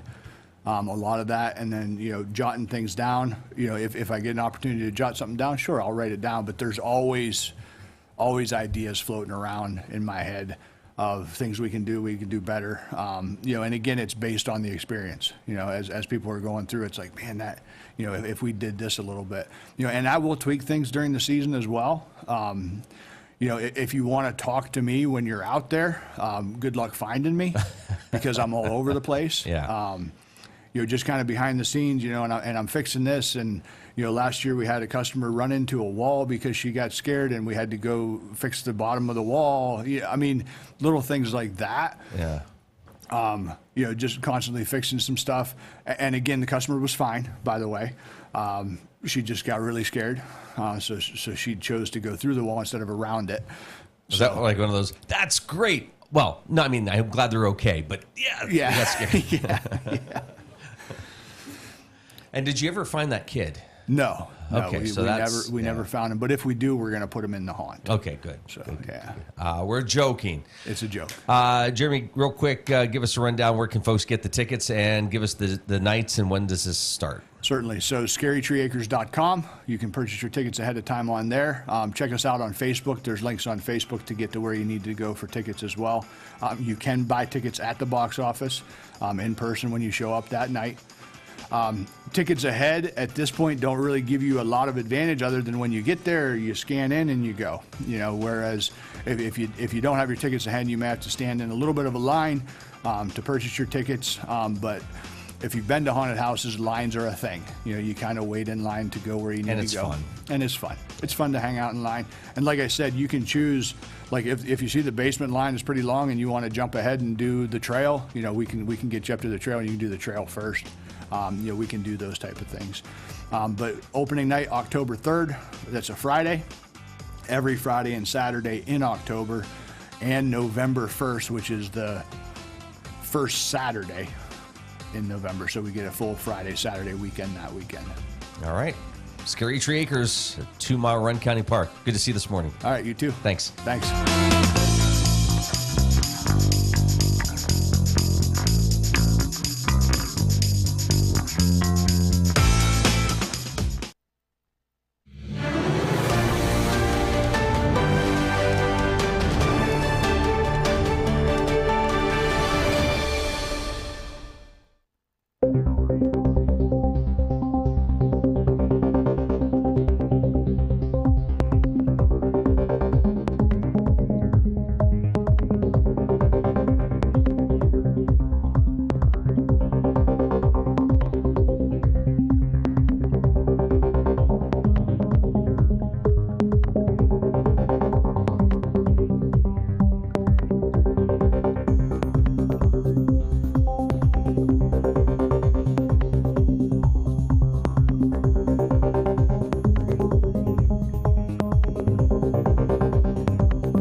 New Directions Community Credit Union is now open in Titusville. They may be new to our community, but they've been serving our region since 1974, providing their members with affordable products and services. Membership is open to anyone who lives, works, worships, volunteers, attends school, regularly conducts business, or who owns a business in Venango, Forest, Warren, or Crawford counties. Visit their new location at 206 South Martin Street in Titusville to learn more about becoming a member. Best of luck to all the students and athletes this fall from New Directions Community Credit Union. Looking for expert orthopedic care? Dr. Charlie Gates, a trusted name at Titusville Area Hospital, can help you regain mobility and a better quality of life. With years of experience and a passion for personalized care, Dr. Gates specializes in treating a wide range of orthopedic conditions. Whether it's joint pain, sports injuries, or orthopedic surgery, trust Dr. Charlie Gates at Titusville Area Hospital for your orthopedic care.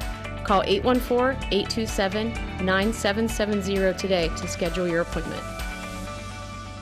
Vanderhoof Heating and Air Conditioning provides residential and light commercial air conditioning services throughout the area. They understand the importance of your cooling system working properly. That is why you can trust in Vanderhoof to do the job right.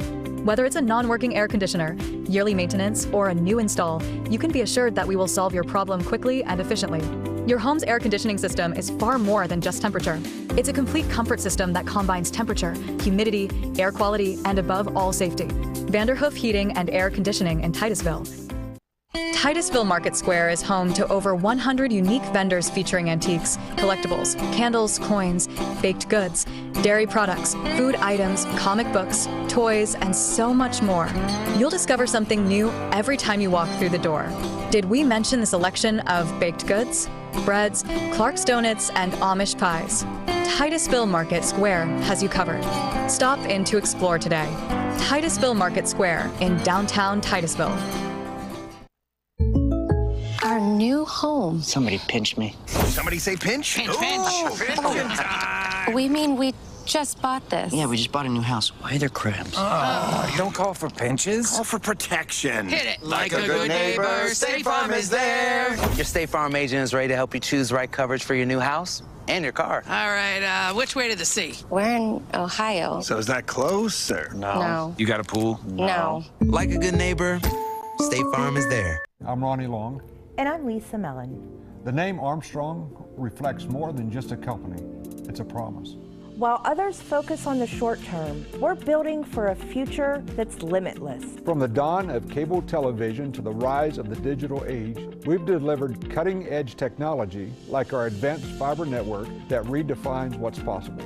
Guided by our core values, we have proudly served and strengthened communities like yours for generations. Fat Chad's is Titusville's premier dining destination. Come hungry and enjoy these menu favorites: T-bone steak, homemade meatloaf dinner, or soft shell crab tacos. Dive into fresh pasta entrees like shrimp and scallop pasta or our signature Asiago chicken.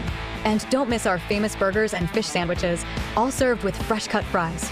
Fridays mean prime rib specials. Enjoy wild game Saturdays. And on Sundays, it's our all-you-can-eat wing buffet. For good food and good times, it's Fat Chad's Brewing in Titusville. 211 is an easy-to-remember telephone number for finding health and human services for everyday needs and in crisis situations. Every day, highly trained 211 call specialists provide referrals to basic human needs resources like food banks and shelters, physical and mental health, employment support, support for youth and child care programs, and support for adults and persons with disabilities. To learn more, dial 211 or visit pa211nw.org.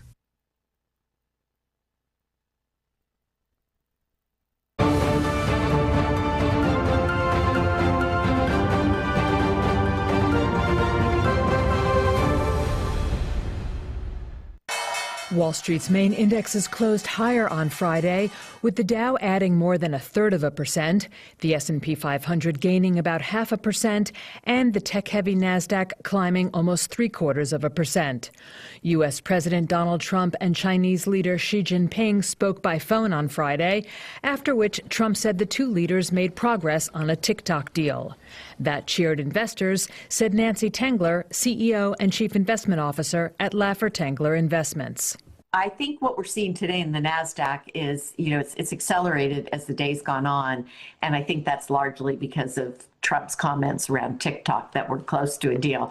I don't know why the market reacts to this stuff the way it does so quickly and then will reverse itself tomorrow. I think it's the hedge funds, the algorithms.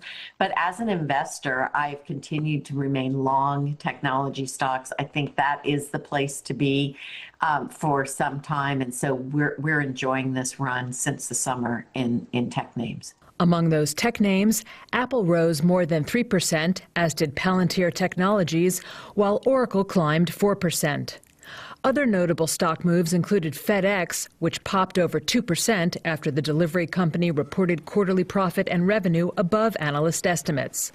And shares of Paramount Skydance jumped nearly 6% after a CNBC report laid out more details about the media company's potential bid for Warner Brothers Discovery, which rose nearly 3.5%. The Federal Reserve cut rates for the first time this year after months of pressure from the U.S. president.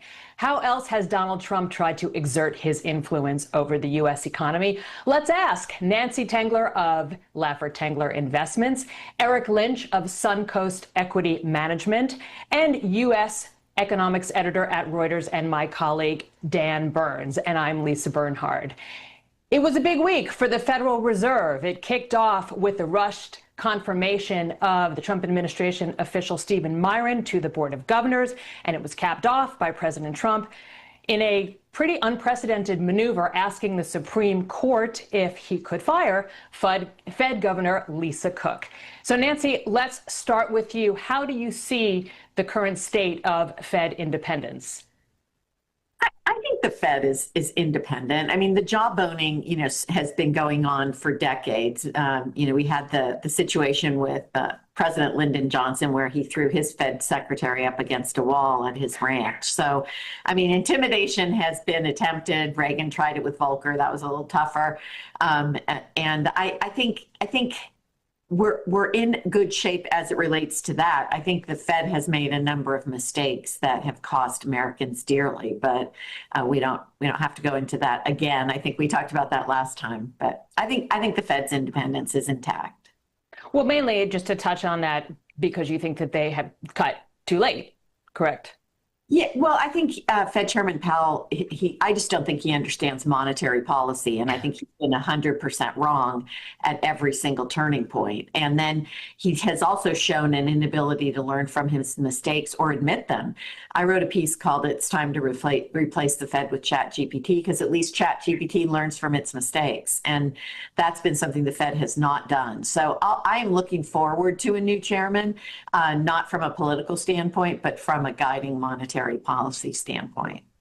Eric, I think Nancy kind of threw down the gauntlet there by saying the Fed doesn't understand monetary policy and she would rather have ChatGPT do the job. What do you think, and also what do you think of the current state of the Fed's independence?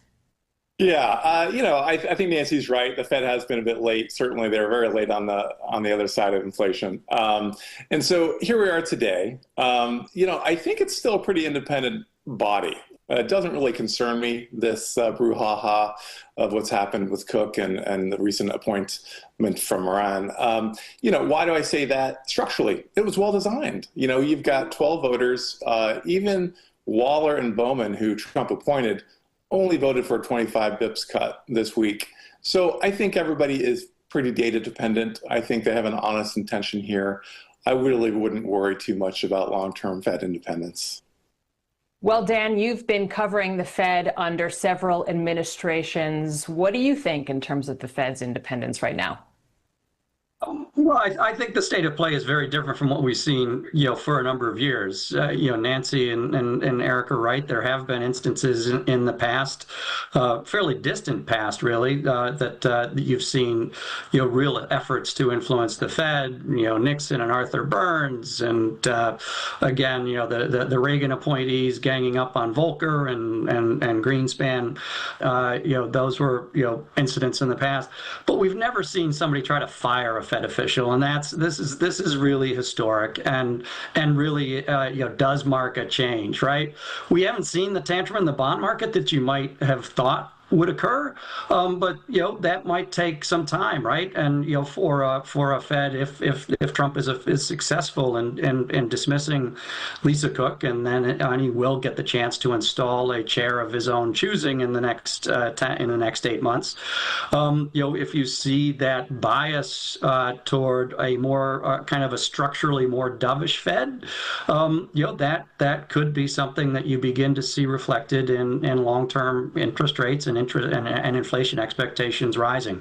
We haven't seen it yet, right? It's something that is a risk for sure. But it's and now this is this question sits before the Supreme Court, and we could have a decision from them literally at any moment about whether to grant the Trump administration's request to stay the two lower court decisions so far that have ruled against his effort to dismiss Cook. And there was some language in a ruling, an unrelated opinion earlier in May, that was some people are suggesting or indicative that the Supreme Court may follow the two lower courts in their thinking about Fed independence. They said explicitly they see the Fed through a different lens, so we'll see if that's how they actually rule, though. Anybody's guess. Okay, well, let's talk about the Fed's dual mandate, which has shifted more towards the weakening labor market. Eric, let me come to you. Do you think that inflationary concerns regarding tariffs are really behind us? I don't think so. I think there's one thing we've learned from all this in terms of corporate management in the United States, both in the pandemic and now in this year of the tariffs and uncertainty, the fiscal and trade policy this year. We have a great set of corporate management in this country. It's amazing the profit growth that they have produced this year, despite all this uncertainty. And, I think that they've done a great job managing the tariff impact so far. It's going to be hard to do that on a sustainable fashion going forward. We started the year at a 3% effective tariff rate in the U.S. We maxed out during the April kind of Liberation Day at 28. And we're still at 17. If you looked at Trump 1.0 tariffs, 2018 and 19, CPI did launch up about 50 to 75 bips for about 6 to 9 months. So I think you're going to start, Lisa, seeing some of that feed through. You're certainly seeing that somewhat referenced in Q2 earnings calls. I don't think it's going to be gigantic, again, because of substitutions, corporate management. So some of the tariffs are going to be eaten on the exporter side. So I think it'll be manageable, but it will probably slow growth a bit. Nancy, what do you think? Do you agree? I do to a certain extent. I mean, I think Eric's 100% right on the tariff side of the equation. I think we're going to see growth tailwinds coming from the One Big Beautiful Bill Act. And that is, not just for the consumer who's expected to get about $158 billion more in tax refunds for a total of $512, but also for corporations due to the expensing, extensions. And so if you look at the cash tax savings that are going to go to corporations, it's pretty impressive.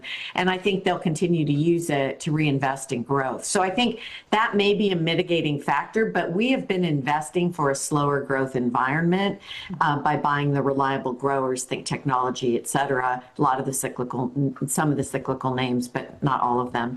And that's been a good decision. But I do think we will begin to see acceleration of growth in the first quarter of next year. Well, Dan, let me ask you this, because Reuters had a piece just this week about automakers potentially having to raise their prices. So do you think that we will start to see some companies translate some of these costs over to the consumer? They already are. I mean, you're seeing that in core goods inflation and CPI and PCE, but it's not enormous, right? And I think that's one of the reasons why you've seen the change in posture at the Fed, is they've come to an expectation. And you look at the projections this week, they see PCE, which they use to guide their 2% inflation target, ending this year at 3%, and core a little bit above that. So that's a full point above target, but they're comfortable with now, kind of, as they say, textbook, seeing through this as a one-time event. I don't think, nobody is talking about a risk of returning to a 9% CPI like we had in June 2022, or, a 7+% PCE at that time. But it is going to remain above target for some time. The issue is that the Fed has held the target rate until this latest meeting unchanged since last December, and it had been well above where inflation was. So through that period, it had been exerting pressure against inflation. And you've seen things like the housing services inflation that had been one of the main sticking points for inflation, and the difficulty they had taming it has begun to really ease. But you are seeing some goods prices come up. Powell addressed that, and he said, listen, we've kind of found a little bit of a spot where the companies that are in between the producers, importers, and the end consumers largely eating most of that cost. And there's been some bit of it is still being distributed across the supply chain, and some is ending up with a consumer, but not certainly dollar for dollar. If I could just add to what Nancy said earlier, she's absolutely right. The One Big Beautiful Bill Act, quite a mouthful, is, probably going to result in a $1,000 to $2,000 per household of kind of household, spending increase ability for them. So that's probably going to offset kind of almost neutrally, the impact of higher tariffs. So, what's really great about that bill is that it gives certainty to tax rates going forward, which is a big reason why the stocks, kind of have taken off since April. But also, like Nancy said, the depreciation, 100% bonus depreciation, and R&D is really important, because we're going through this CapEx, AI super cycle right now. Okay, let's pivot and talk about Trump's relationship with the private sector. We've seen the administration strike financial deals with Intel, with NVIDIA, and this week we saw a different type of influence. We saw Jimmy Kimmel being pulled off the air, obviously by Disney, large publicly traded company, due to pressure from the FCC. Nancy, as an investor, how do you view these government moves? I hate them. I do. The government has no positive track record in getting involved in the private sector. And I don't know if I'm the oldest person here, but I remember Chrysler in 1979, Jimmy Carter administration, they bailed them out. Then we came back, we had to bail them out again in 2008, 2009. And then now there is no Chrysler for the most part. So I think the government has a very poor track record. And in particular, this one really bothered me because taxpayer money was used to fund the CHIPS Act, right? I mean, really deficit spending was, but it effectively is taxpayer dollars. Then the administration said, well, for that, we want 9.9% of the company, diluting existing shareholders, and then adding in warrants that would further dilute shareholders. And the president argued that he got this $10 billion value for nothing. And the stock has gone up due to the NVIDIA investment, which I have some questions about in terms of will it really make a difference. And there's been no benefit to me, just like there was no benefit as a taxpayer with Chrysler. So I think the government should govern and the private sector, and that was my argument at the time, let the private sector solve it. So if NVIDIA wants to, and it's not clear whether or not there's a quid pro quo for NVIDIA, maybe some China access, who knows, but if NVIDIA wants to invest in Intel, that is the right solution. But just remember Xerox, who developed the mouse, and then it was monetized by Microsoft and Apple because Xerox fell asleep at the wheel. That's what happened at Intel. It should not be rewarded. It should be allowed to go the way of capitalism, in my view. Interesting. Eric, what are your thoughts? Yeah, well, I believe Nancy is generally correct. The invisible hand at work where, corporations and individuals pursue their own self-interest does end up with the best kind of common good. But the only thing, with exception, I would note is that, there are times when you have market failures, public good, national security issues. So in certain select situations, I think it's okay. I will reference the MP Materials investment by the federal government this summer, where they invested about $500 million to promote the refining of rare earths in the United States. And the supply of which it used to be that mine had 70% of the global supply, went all the way down to 14. Why is that important? Well, obviously there's a national security concern as it relates to our defense, advanced technologies to have access to those. China has used those in leverage against the U.S. in the trade negotiations. And so why is it a market failure? Well, it's a market failure because you have a central communist state that's subsidizing the supplier in China. And so that has bankrupted that mine a couple times. So the U.S. stepping in, I'm for $500 million. That's okay, vis-a-vis the $100 billion that the federal government has subsidized Amtrak over the last 50 years. I'm okay with $500 million for a strategic asset. Does anybody want to comment on the Jimmy Kimmel situation? I know it's slightly different when we're talking about Intel or NVIDIA, but again, I don't know if you own shares in Disney or as shareholders. We also saw CBS Paramount settle a $16 million lawsuit when that Skydance deal was kind of pending. Any one of you want to comment on that? Nancy or Eric? I'll take a pass on this one because I'm never up that late. I only saw Johnny Carson when I was in New York. So I don't really know Jimmy Kimmel. I don't know the situation, and I don't own Disney. So I haven't followed at least. All I would say is I really do believe in the separation of church and state as it relates to kind of social causes and issues. And, I don't like it when corporate management takes their eye off the ball in terms of, serving shareholder interest. To me, it's just bad business, whether a company is shifting to the right or attacking to the left. You're going to inherently anger half of your client base. So I just don't like it. I like companies to kind of stick to their knitting. Dan, from a macro policy standpoint, what are your thoughts? Well, I don't think it's really my area of coverage, but I would say, we are seeing, evidence of Trump flexing his muscles, not just as the commander in chief, but in his view as the capital allocator in chief as well.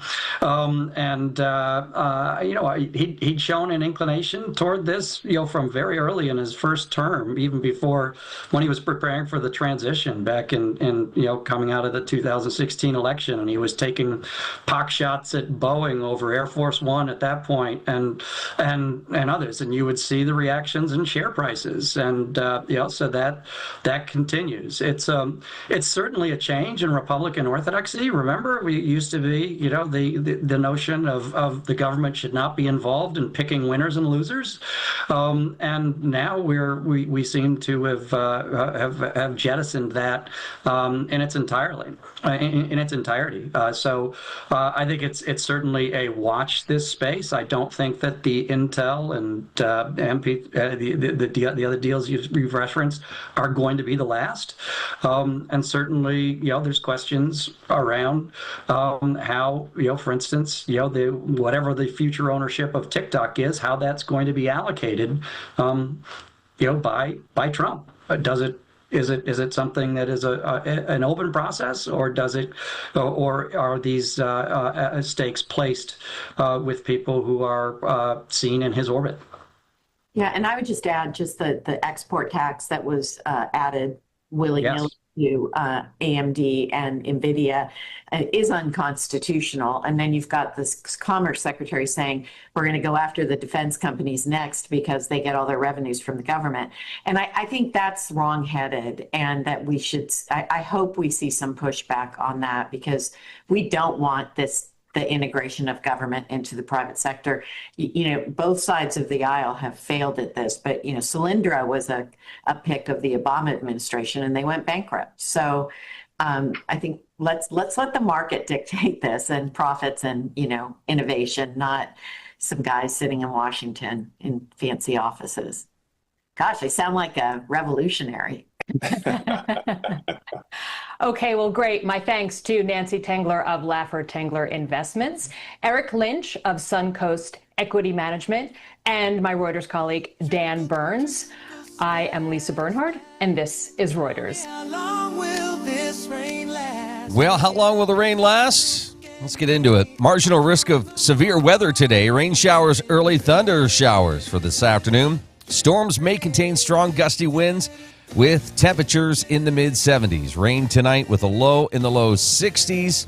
Tuesday, rain, low 70s. Wednesday, showers, low 70s. Thursday, rain, high of 70. And Friday, morning clouds, afternoon sunshine with temperatures in the low 70s. Thanks for being with us here on this Monday morning. We'll see you back here for the Tuesday edition of the Morning Drill.